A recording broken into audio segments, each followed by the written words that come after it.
Selamat sore, selamat berjumpa lagi dengan saya Coach Subradi. Pada kesempatan sore hari ini saya akan menyampaikan tentang manajemen fasilitas peralatan kesehatan. Tentunya peralatan-peralatan yang ada di rumah sakit sangat menunjang sekali suatu kegiatan yang ada di rumah sakit dan sangat mensupport dalam kebutuhan manajemen. Peralatan di rumah sakit itu atau fasilitas itu terdiri dari sarana, prasarana, dan peralatan. Sarana itu apa yang menyangkut tentang kebutuhan gedung dari pintu gerbang masuk berproses sampai keluar. Prasarana itu nanti yang menyangkut tentang utility, listrik, kosmetis, dan lain sebagainya, itu sangat mendukung. Kemudian peralatan itu ada peralatan medis, non medis, dan peralatan penunjang termasuk mebeler. Itu semua sangat kompleks dan sangat dibutuhkan di rumah sakit. Tidak bisa satu tidak bisa, itu saling mengait antara satu dengan yang lainnya. Karena sesi ini sangat banyak, maka nanti akan kami bagi menjadi beberapa sesi, 1, 2, 3 sampai secukupnya. Kami batasi karena apa? Supaya Anda download tidak terlalu banyak, sehingga akan mudah, dan insya Allah akan saya terangkan secara detail. Bila perlu by sistem, satu persatu kita akan lakukan.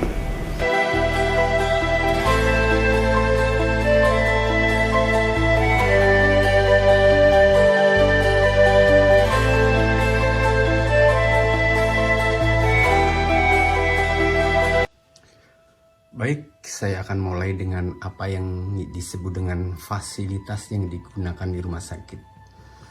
Fasilitas di rumah sakit itu terdiri dari sarana, prasarana, dan peralatan yang ada di rumah sakit. Peralatan di rumah sakit itu terdiri juga dari beberapa, diantaranya peralatan medis, peralatan non medis, dan mebeler, yang mana masing-masing fungsi ini terikat, ada keterkaitan satu dengan yang lainnya. Kemudian yang disebut sarana itu apa? Ini adalah semua fasilitas yang berbentuk fisik, bangunan, gedung, dari landscape, jalan, dari pintu masuk sampai dengan proses di dalam, ada gedung parkir, gedung rawat jalan, rawat inap, dan lain sebagainya.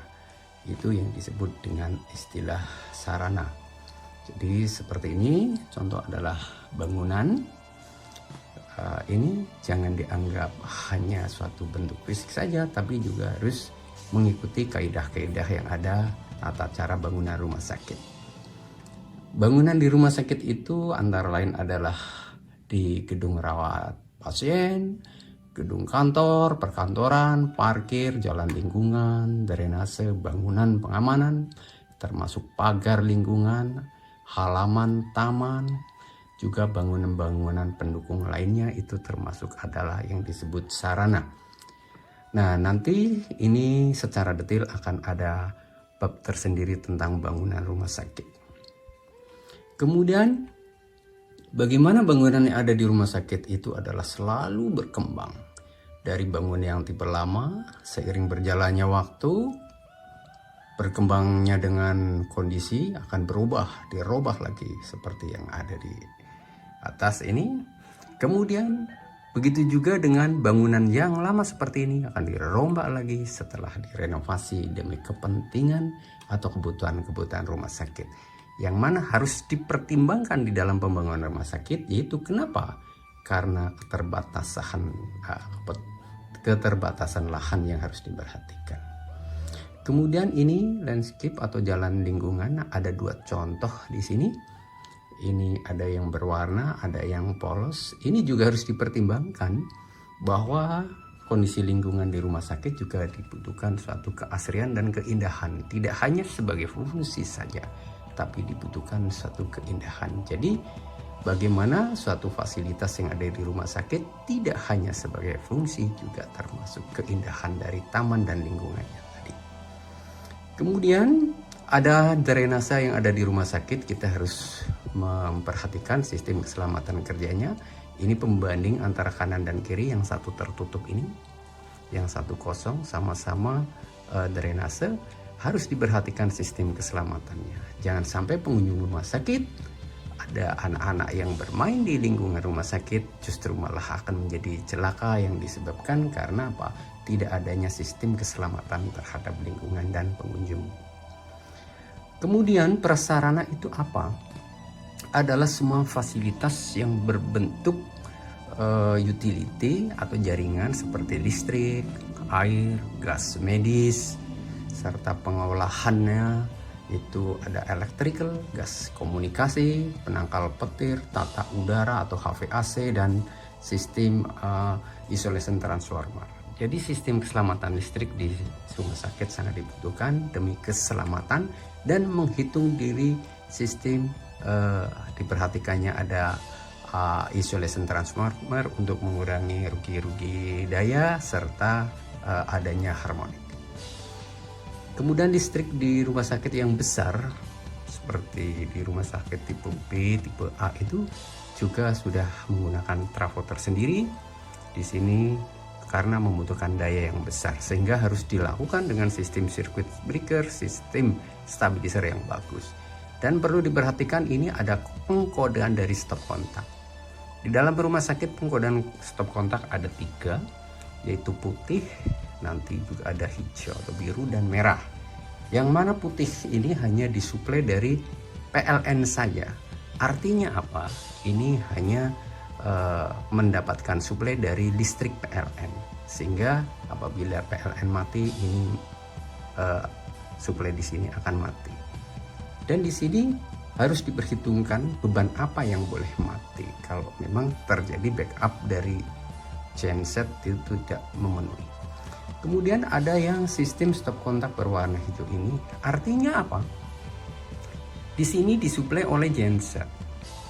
Genset ini mensuplai pada saat listrik mati, pada saat menunggu beberapa detik genset hidup ini boleh mati sebentar.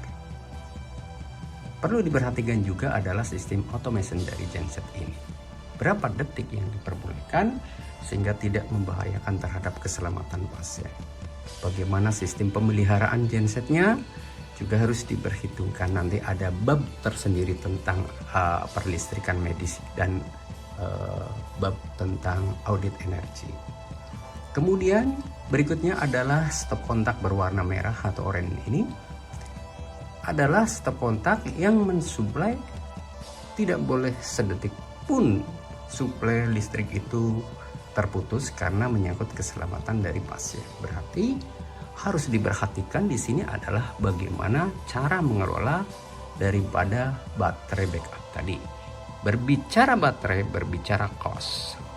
Karena baterai ini dipakai tidak dipakai mempunyai kurun waktu tertentu antara kurang lebih 3 tahun harus diganti. Sehingga harus diperhitungkan berapa biaya operasional untuk penggantian ini. Berarti ini tersuplai oleh UPS. Perlu diperhatikan adalah bagaimana dalam pemeliharaan UPS tadi. Itu berarti harus ada SOP tentang pemeliharaan UPS. Ini yang menjadi utility di dalam lingkungan rumah sakit juga terhadap keselamatan kerja.